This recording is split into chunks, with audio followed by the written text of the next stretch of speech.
How to read and open a QR code from an image on Samsung Galaxy S26 Ultra.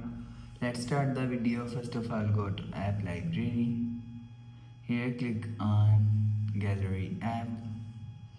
After click on Gallery app, click on this QR code.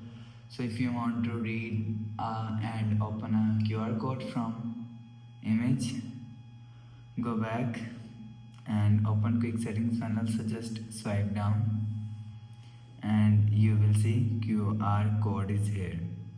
So you will see show QR code, and if you want to read and open QR code from image, click on gallery icon and click on image, and you will see and click on done.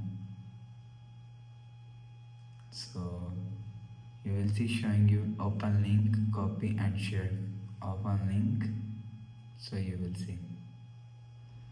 After read, go back to home screen. So that's how you can read and open a QR code from an image on Samsung Galaxy S26 Ultra.